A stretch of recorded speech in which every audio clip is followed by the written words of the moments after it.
It was 2000. A movie called Men of Honor came out. It starred Cuba Gooding Jr. and Robert De Niro. And in a moment, I want to share a clip with you from this movie. And it has some adult language in it. So parents, if any of you have your kids in here with you for any reason, I just want to let you know that that is coming. Do with that what you will. So, the movie is inspired by a true story of Master Chief Petty Officer Carl Brashear, who was, oh, someone's clapping already, who was the first African-American master diver in the United States Navy. So Carl, played by Cuba Gooding Jr., has to overcome many obstacles on his way to achieving this. Not only is it very hard to achieve this status in the first place, but he obviously also faces racism during that time. His Master Chief is Robert De Niro. And Carl achieves his goal. If I'm ruining this movie for you, I'm sorry. You've had 17 years to see it. So Carl achieves his goal. He becomes a master diver. He goes on to become a hero. He saves someone's life. And he also gets in a bad accident, and he ends up losing one of his legs. And so everything that he has worked for, all of his goals and the dreams that he had now achieved are now dead.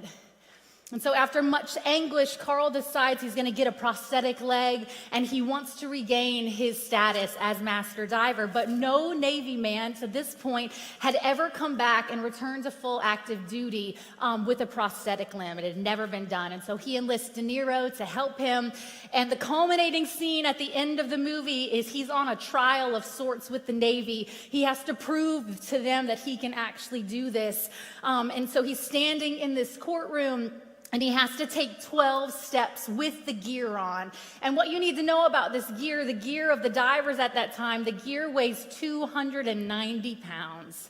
290 pounds. And so they would have to put this gear on. They would have to dive to 300 feet and then be able to walk with all of this. And so he has to prove to them in the courtroom that he can do this, because it's hard enough to do it with two legs, much less to have a prosthetic. So let's watch this scene.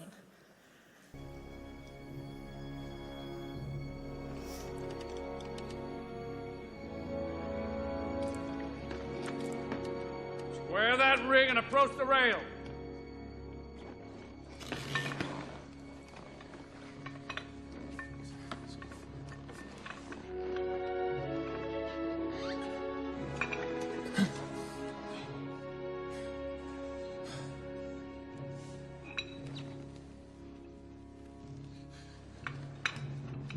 One,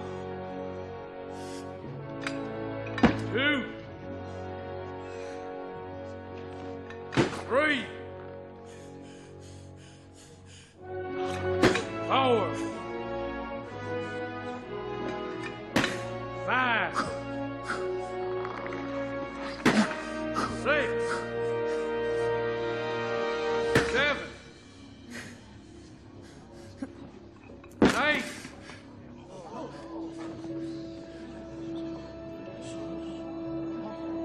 Gentlemen, his leg.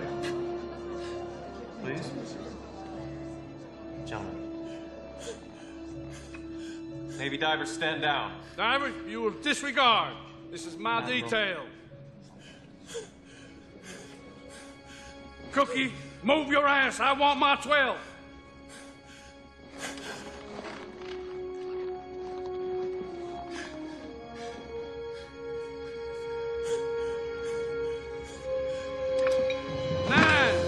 Diver is not a fighting man. He is a salvage expert.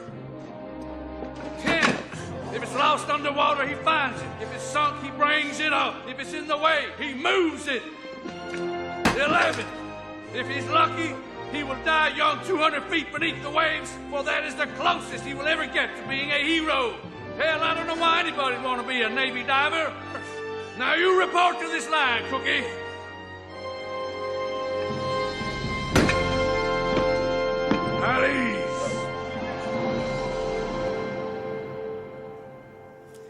So, Carl's life had turned in a way that he had never expected. It ended up something happening, and he faced this death of all of his hopes and dreams, and he had to struggle and work his way into his new life. It was 2007, September night. It was the night that my brother-in-law passed, which I've shared with many of you some of this story. But I remember that night like it was yesterday. He passed in the afternoon at the hospital, and we were all there with him, and we went home. And during that season, about 8 months when he started the chemo up until he passed away, I was the spiritual leader. I was the pastor long before I was a pastor in title for our family. And so I had to stay strong, and I did. And I remember we got home that afternoon, and Ben and I made it back to the house, and everyone split off to just go take a shower. And I remember I got in the shower, and as that water hit me, I was flooded with all of the emotions that I didn't allow myself to feel until that moment. And I remember I just sat down in the shower, and I couldn't get up for a very long time, and I just wept and I cried. My sister asked me to come over and to stay the night with her, and she wanted me to sleep in her bed, and I did so. So I headed over to the house, and my sister obviously was a widow all of a sudden at 32, and she was overwhelmed and in this state of bewilderment and sorrow. And I remember we fell asleep. We got some hours of sleep that night, but the next morning when we woke up, I'll never forget the conversation when I opened my eyes, and she was looking right at me, and she said, "Melissa, Jesus raised Lazarus from the dead, right? Like, you believe that, right?" She said, I think he could raise Jody. I think Jody could come back to life today. And in that moment, y'all, she deeply believed that. And I remember just holding that moment with her. But I knew Tiffany had it in her to face this new life. I knew she had it in her to grieve this, to be able to move forward. But she didn't know she could. But I knew she had to figure this out for her own sake and for her son's. And so I thought about that movie. I thought about how in the courtroom, when Carl is ready to give up on the new life that is afforded to him, De Niro's character is there, not to give Carl something he didn't already have, but to passionately remind him of his strength that he has inside of him, to be open to face not just this death, but to be open to this new life. And so Robert De Niro stood right in front of him saying, "You have enough in you to take the next step," and then to be able to take the next step. And that is all my sister needed in that moment, in those days to come. That's all most of us actually needed. Not to know what this new life would look like, but to be reminded that we have it in us to face this one step at a time. I wrote a song out of that experience called Next Step. It ended up being the title track off a record that came out for me in 2009. And that record was so healing for me and my family. And for many, I mean, it sold not thousands, but hundreds of copies. That's why I quit and started going to pastor. I quit for other reasons. Okay, so we're talking about this morning the cycles of life. And during this season, in this series, we've been engaging, as Anna talked about, this creative process that we have called the Tree of Life. I walked by the jars that held your tears this week because we keep them in the lobby during the week. And I walked by and I just figuratively held them. I just held what you are carrying and what you are desperately trying to put down. And then I walked outside and I looked at those trees and all of the ribbons that are tied to the tree. And I celebrated you and being involved in this process, but more so I celebrated how we are sowing goodness into this world, that we do not just stop at our roots. So I want to think about this morning, about this idea of the tree of life and this practice and what it represents for us. See, the tree of life, it's used, that phrase, all throughout our scripture. It's used in Judaism and Eastern Christianity. Tree of life stands for the love of God. It's symbolic of that. The phrase, the tree of life, is associated in our culture with our interconnectedness, not only with humanity, but with all of creation. The tree of life is also used and associated in science with evolution and with growth in our world as well. So when I was exposed to this artistic idea of writing down our griefs on our tears and on this paper and then tying ribbons by my friend and fellow worship curator Gary Rand, I knew that this was going to be a powerful spiritual process for us if we would choose to engage it. See, so often we get caught up in theory and we get caught up in thought, and we need practices like this to be able to embody these things. We need practices like this to be able to integrate our thoughts and our ideas into our real life, and that is what this represents. See, there's this beautiful cycle. We're talking about the cycle of life. There's this beautiful cycle built into our world, built into nature and our seasons, and built into us. And within our seasons and our cycles, we've come to realize that joy and sorrow are never fully separated. That joy and sorrow, joy is hidden in sorrow, and sorrow is sometimes hidden in joy, that they are two sides to the same coin. And it said also that joy and sorrow are the parents of our spiritual growth. So within the human journey, eventually we come to recognize this cycle of life and death and then new life again. It's what St. Augustine called the Paschal mystery, or the Paschal cycle, and it's represented when he says that in the journey of Jesus, in Jesus' death, burial, and resurrection. It's also known as the path of descent. It's known as the way up is first down. It's known as the idea of letting go, letting be, and letting come. So no doubt we've thought about this cycle of life, death, burial, and resurrection in Jesus. It's something that many of us have believed in and continue to believe in some form or fashion when we're thinking about the life of Jesus. But that's not my question for us today. My question is, and my challenge for us is, have you seen this as a way for you? Is this your philosophy of life? See, because there's a difference, again, in talking about the things we believe and actually letting those things be the way we actually live. And so I challenge you and I challenge me, how do we embody this? And I know it's daunting for us to think about this cycle of going through life and death and burial and then new life again. We'll go through it countless times on our journey. But I believe if we can wrap our heads around this concept and recognize this pattern, that we can then better accept it and grow from it when we experience it, which we will. But if we're honest, most of us don't want to talk about death. We don't want to think about death. The idea of death is a scary one. We have much fear wrapped up in death and in dying. And so whether we're thinking about death as actually literal, which some of us have experienced with our loved ones, or figurative deaths, we speak of death in whispers. We don't want to face it. We don't want to encounter its reality, but we will. Whether we want to or not, we cannot avoid death in our life. And so rather than avoid death, the Christian story is asking us to confront it. It's asking us to accept it. It's asking us to realize that death is but a comma or a semicolon more than it is a period. Darren, yesterday, Darren went and got I'm just telling your story for you. She went and got a semicolon tattoo put on her wrist yesterday. And if you don't know the story, Aaron Haley has one on it too, and I'm sure many others do as well. The story is they're reminding themselves that this is not the end of my story. And so I celebrated you and your stance with that yesterday, Darren, yes.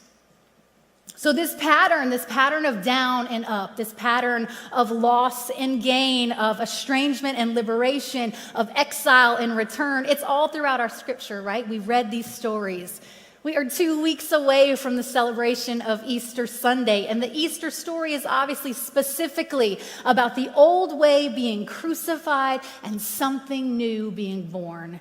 And as we've mentioned before, this is not a one-time event for us.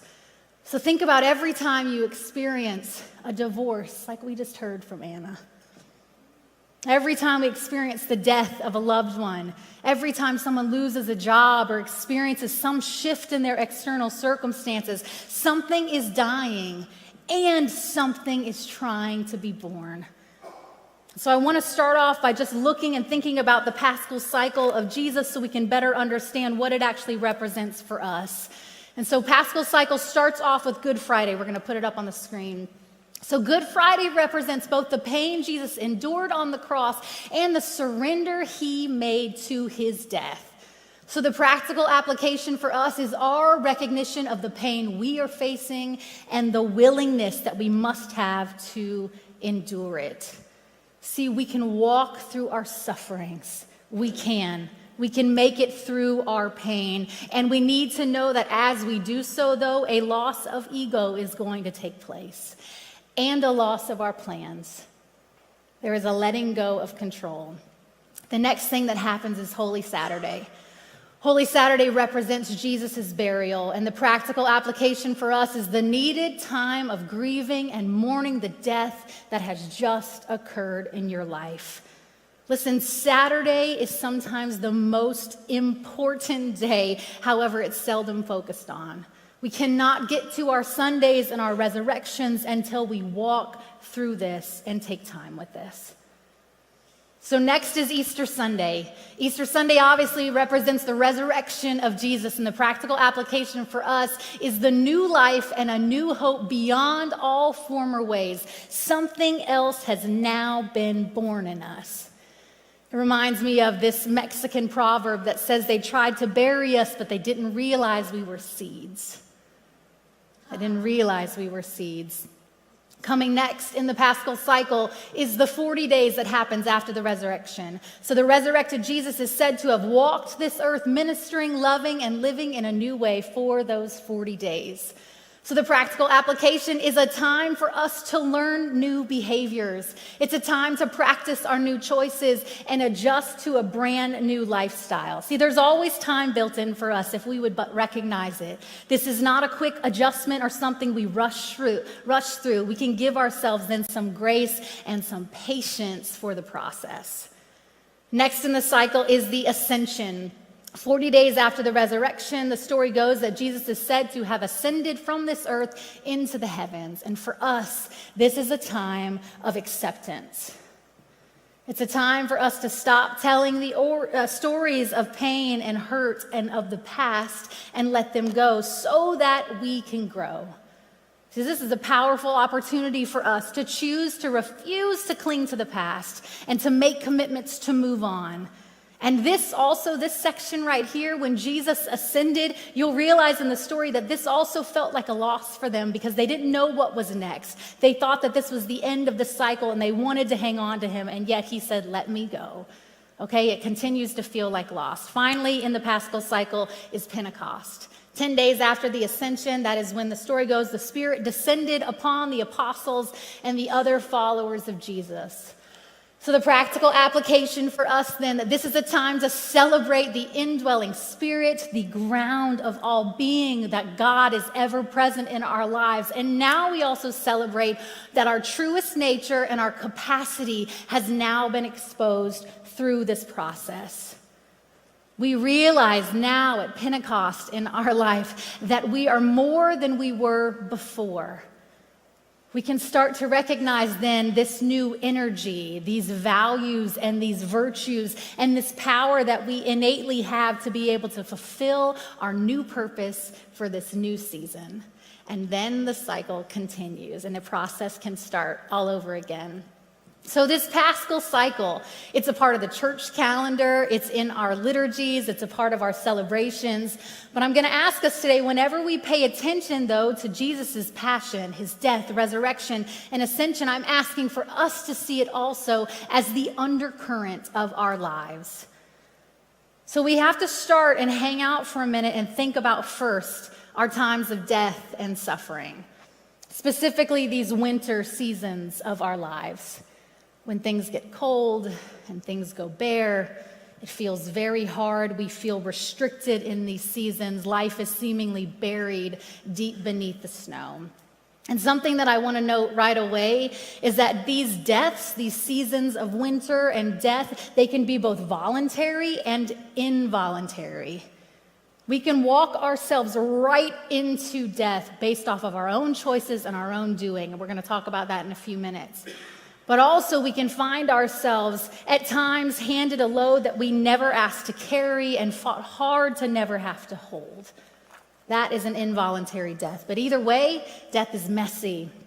It's not easily dealt with. It's not easily processed or cleaned up. It takes time.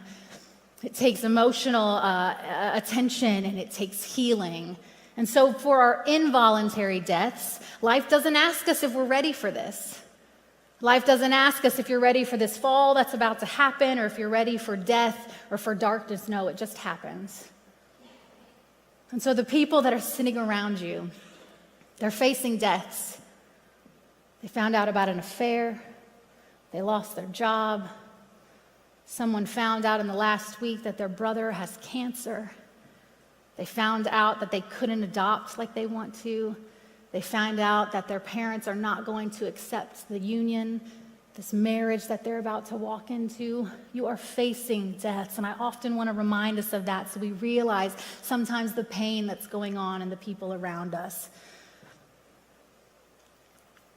See, we don't have the privilege of making the decision of whether or not we want these things to happen at times. But we do, however, get to decide, what do we do with this?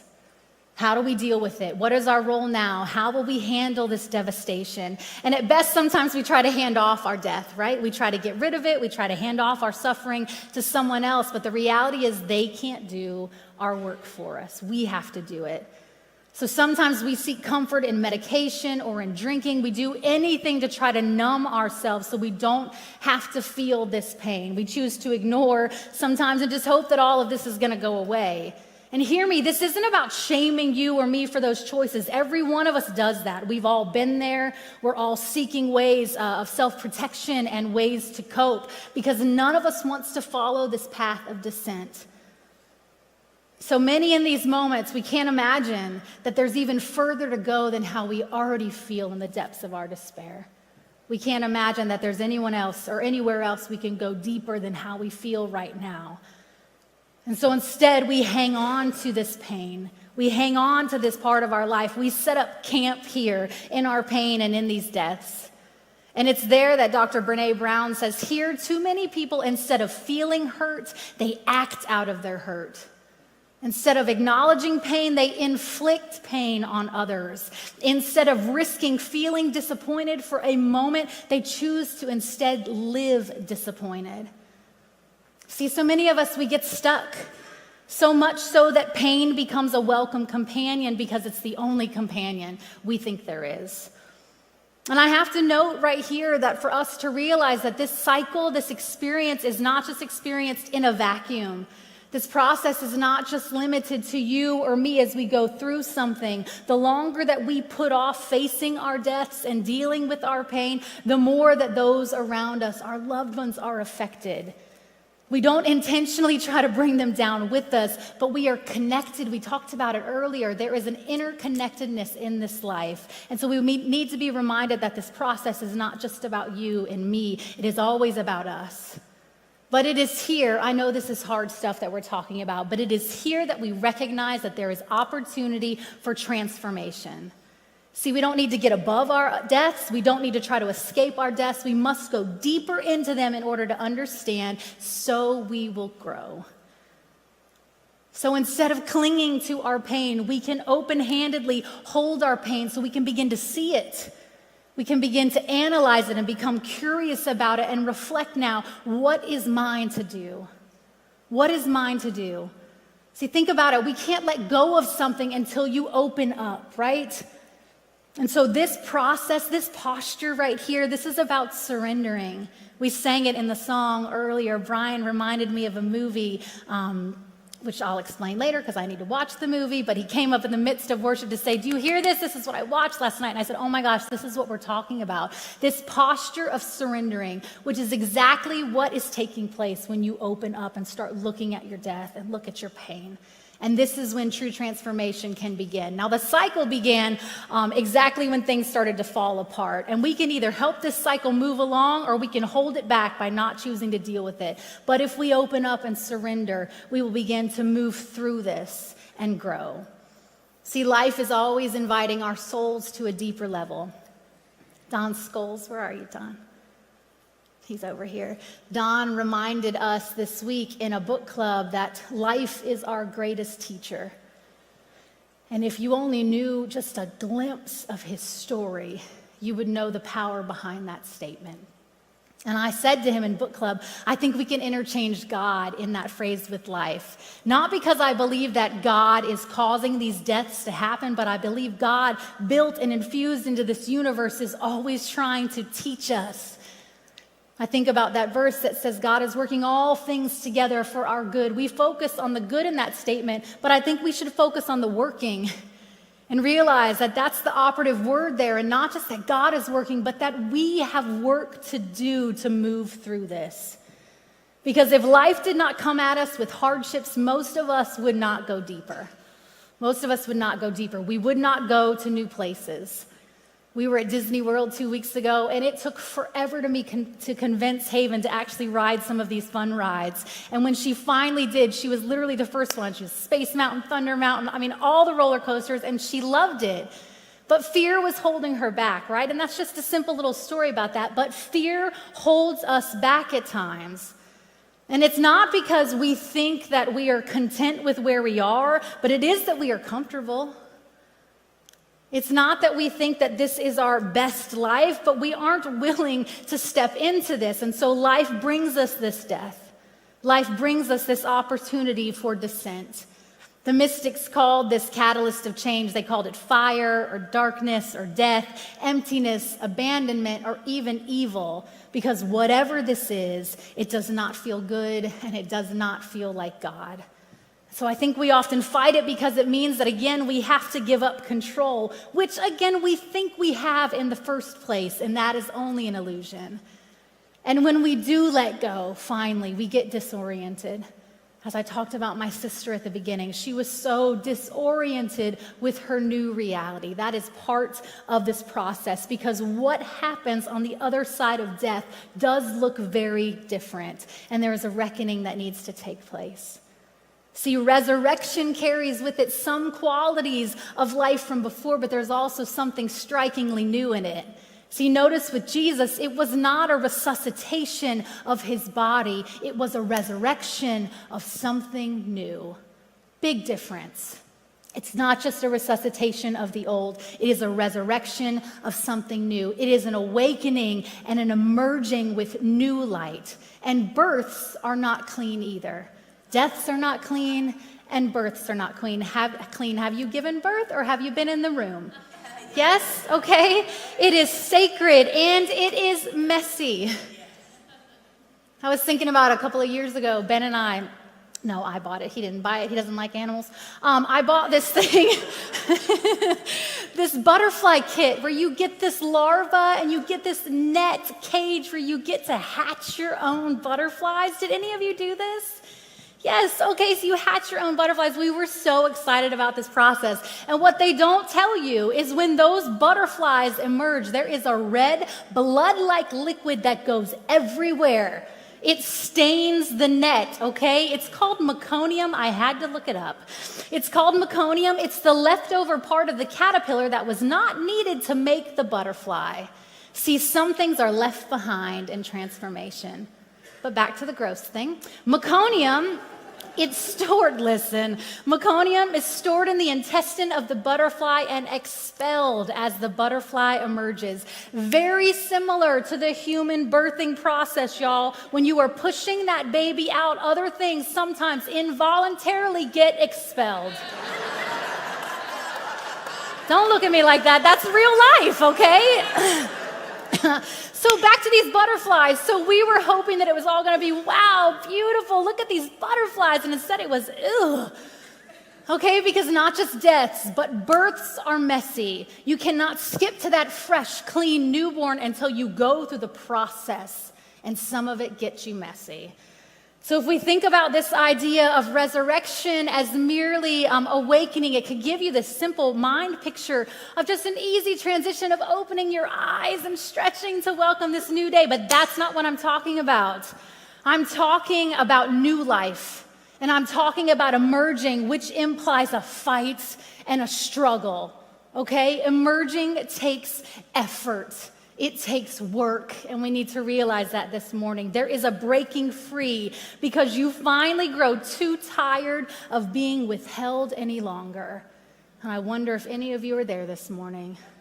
You were too tired of being withheld, so there is an effort and a breaking free. And with each new layer that you shed, more light breaks through. And there is a truer self that begins to rise up after each of these deaths do their work. And we will find ourselves then each time with more compassion, each time with more freedom, with more love to offer, not just ourselves, but the world around us.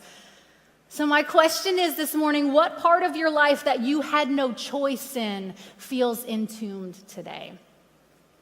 What part of you feels dead to yourself and to the world? And what would happen if you let that part of your life teach you something, transform you, so you could rise into a new way again? And are you ready for that kind of rising? Now, before I talk about the deaths that we bring on ourselves, I want to show us a 6-minute video, and it's by this Sikh activist and lawyer, Valerie Kerr. And it was taped last New Year's Eve at an interfaith meeting. And I want to show you, although this video has some political underpinnings to this message, that's not what I want to show you and why I want to show you this morning. I want to show you it because of her heart and her passion and how she speaks to this cycle of death and rising again. Watch this.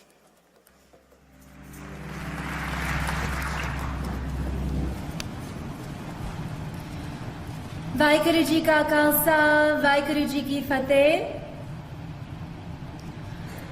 On Christmas Eve, 103 years ago, my grandfather waited in a dark and dank cell.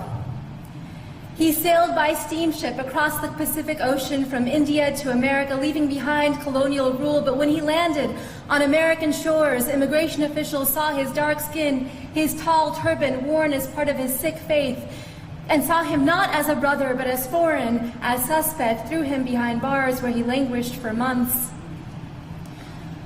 Until a single man, a white man, a lawyer named Henry Marshall, filed a writ of habeas corpus that released him Christmas Eve, 1913. My grandfather, Kehar Singh, became a farmer, free to practice the heart of his Sikh faith, love and oneness. And so when his Japanese American neighbors were rounded up and taken to their own detention camps in the deserts of America, he went out to see them when no one else would. He looked after their farms until they returned home. He refused to stand down. That's right. In the aftermath of September 11th, when hate violence exploded in these United States and a man that I called uncle was murdered, I tried to stand up. I became a lawyer like the man who freed my grandfather, and I joined a generation of activists fighting detentions and deportation, surveillance and special registration, hate crimes and racial profiling. And after 15 years, with every film, with every lawsuit, with every campaign, I thought we were making the nation safer for the next generation. Mama. And then my son was born.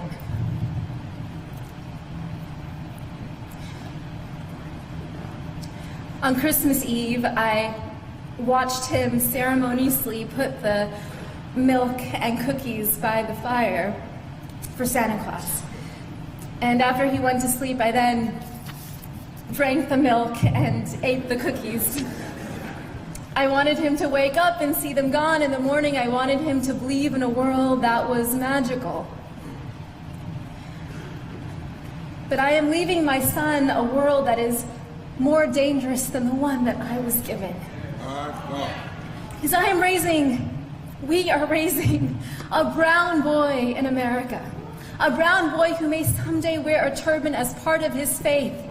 And in America today, as we enter an era of enormous rage, as white nationalists hail this moment as their great awakening, as hate acts against Sikhs and our Muslim brothers and sisters are at an all-time high, I know that there will be moments, whether on the streets or in the schoolyard, where my son will be seen as foreign, as suspect, as a terrorist.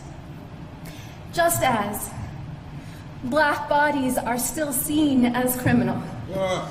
Brown bodies are still seen as illegal. Trans bodies are still seen as immoral. Indigenous bodies are still seen as savage. The bodies of women and girls seen as someone else's property. And when we see these bodies not as brothers and sisters, then it becomes easier to bully them, to rape them, to allow policies that neglect them, that incarcerate them, that kill them. My. Yes, Rabbi. Yeah. The future is dark. On this New Year's Eve, this watch night, I close my eyes and I see the darkness of my grandfather's cell. And I can feel the spirit of ever-rising optimism in the Sikh tradition, Chardikala, within him. And so the mother in me asks, what if? What if this darkness is not the darkness of the tomb, but the darkness of the womb? What if our America...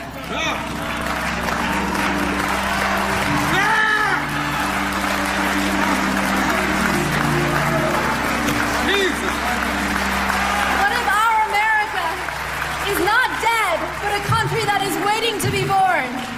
What if the story of America is one long labor? What if all of our grandfathers and grandmothers are standing behind us now, those who survived occupation and genocide, slavery and Jim Crow, detentions and political assault? What if they're whispering in our ear today, tonight, you are brave? What if this is our nation's great transition?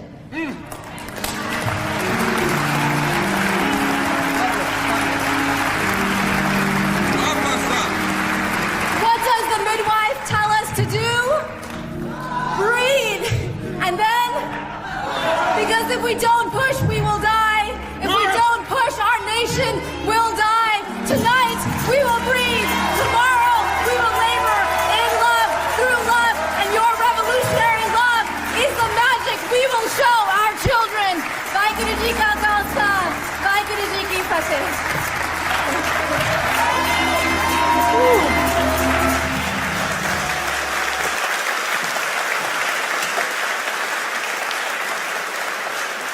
Breathe and push. Breathe and push. Okay, deep growth and transition and transformation is accompanied by work. It is accompanied by work. And so sometimes we walk into situations and we realize that we are facing moments of death because of our own choices and our own doing. Okay, Brene Brown, who we reference her work a lot, she references this quote often from Theodore Roosevelt, where he says, "It is not the critic who counts. The credit belongs to the man who is actually in the arena, whose face is marred by dust and sweat and blood, who strives valiantly, who errs, who comes short again and again because there is no effort without error or shortcoming, but one who actually strives to do the deeds, who at best knows in the end the triumph of high achievement, and who at the worst, if he fails, at least he fails while daring greatly, so that his place shall never be with those cold, timid souls who neither know victory nor defeat." So I want to think for a moment and expand on this idea of being in our arenas. I want to think about that moment of that person who is face down, marred by the dust. That person who is face down in the arena of their life, and many of us are there today, right there. We feel face down in our own blood, sweat, tears, and shame because of our own choices and our own doing. And listen, I'm not worried about what got you to this place. I'm worried about reminding you that this is not the end of your story, that you face down in the dirt, that this is not over yet. Now, there's plenty of people in your life who think that it is the end of your story. There's plenty of people in your life that are in the stands of your life, those who have not walked a mile in your shoes, and yet they judge you. They criticize each and every one of your steps. But those people, listen to me, those people are in the overflow and the cheap seats, and be reminded this is your arena. This is your arena, and you need to be selective about what feedback you take into your mind and your heart, because there are people who will get down into the dirt with you. There are people who will step into that arena no matter what you've done, no matter what brought you there, who love you and value you, period. And when those people speak truth and love, listen. Okay, that is who we want to listen to. But those other people who are hurling insults like confetti from their private boxes in the stands, they keep themselves at a safe distance from us. They pretend like they haven't been in the arena of their own. Okay, those people, when they proclaim opinions over you, those are the voices we do not honor, okay? Those are the voices that when Dale, where's Dale? Dale Wigdon, he has this meme out that says, "Bye, beloved." That's what you say. Bye, beloved, okay? We're not going to listen to you because here in this moment, listen, here in this moment, face down, you realize that it is a risk to get back up. You realize that it feels like a risk to rise again because after our mistake, after our fall, this idea that we should dare to stand up in our own worth and our belovedness is daunting.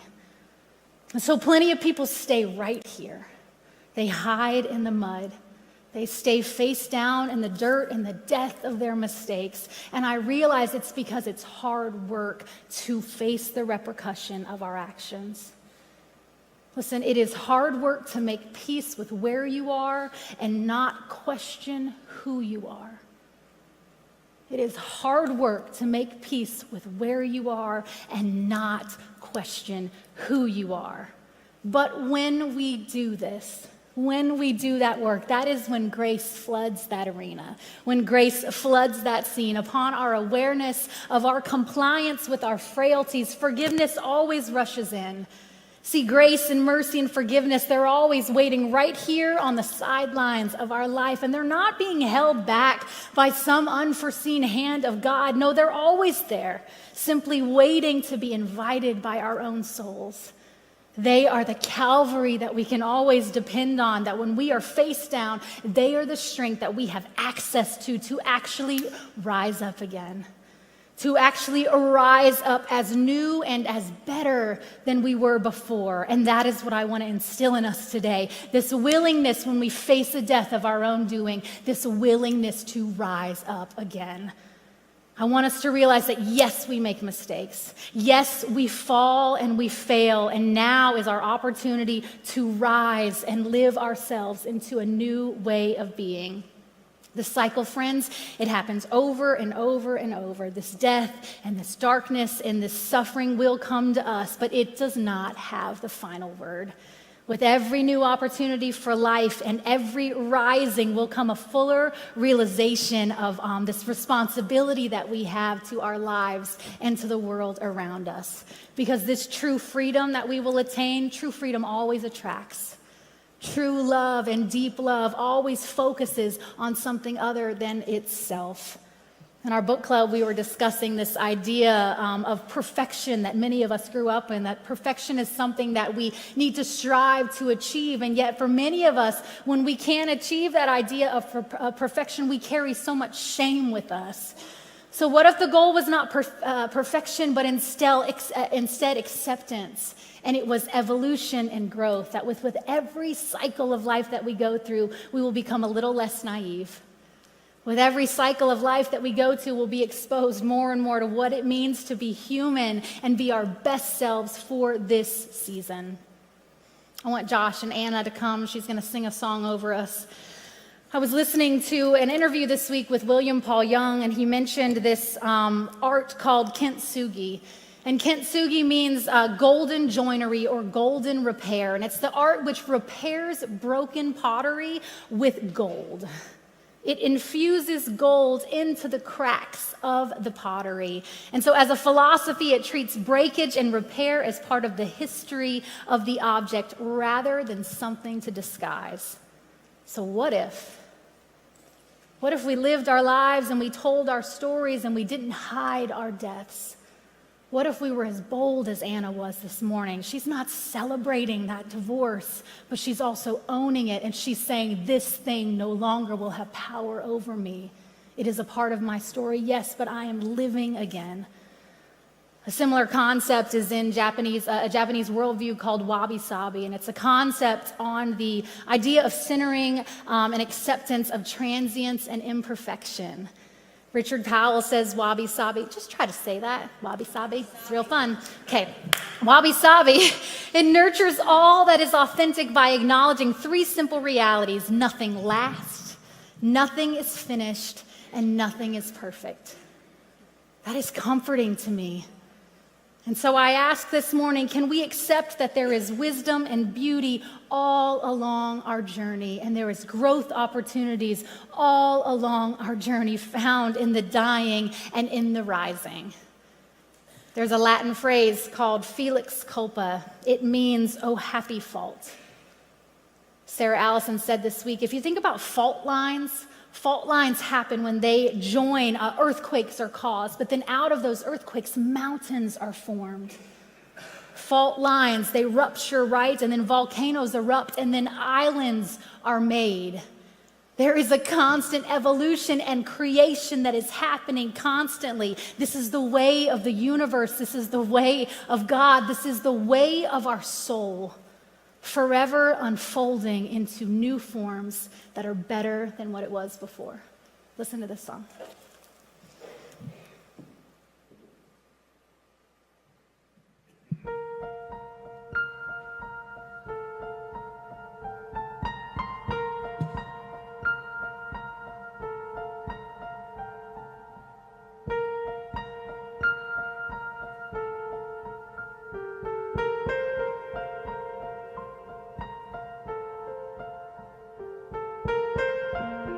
And every evening sky an invitation to trace the pattern stars.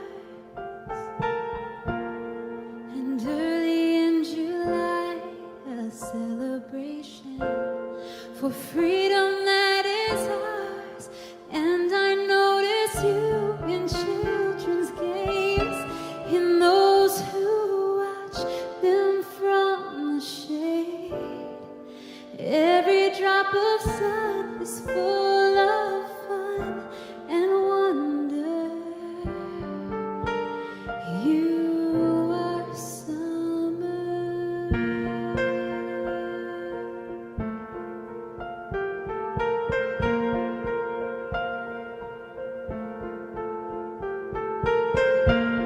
And even when the trees have just surrendered to the harvest time, forfeiting their leaves in late September and sending us inside, still I notice you when change begins, and I'm embraced by colder winds. I will offer thanks for what has been and what's to come. You are autumn.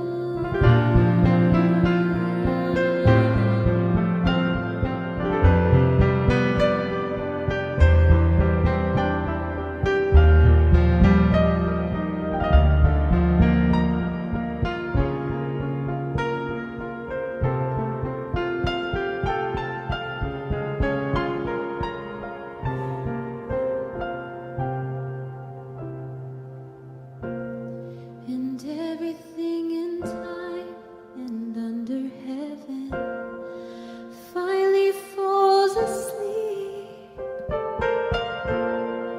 wrapped in blankets white, all creation shivers underneath, and still I notice you when branches crack, and in my breath on frosted glass. Even now in death, you open doors for life to enter. You are winter. Everything that's bravely surfaced, teaching us to breathe. What was frozen through is newly purposed, turning all things green. So it is with you, and how you make me new with every season's change. And so it will be as you are recreated.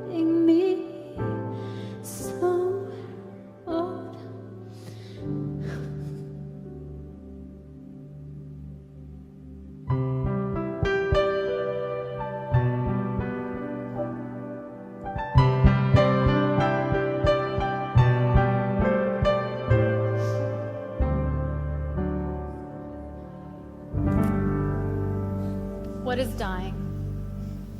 What needs to be buried? And what needs to rise again? Would you stand with me? Let me read this over us. We look with uncertainty beyond the old choices for clear-cut answers to a softer and more permeable aliveness, which is every moment at the brink of death. For something new is being born in us, if we but let it. If we but let it. We stand at a new doorway, awaiting that which comes, daring to be human creatures, vulnerable to the beauty of existence and learning to love. May we welcome, may we accept, may we grow through these cycles into our best selves for this time, and know that this process will always continue. You say amen? Amen. Amen.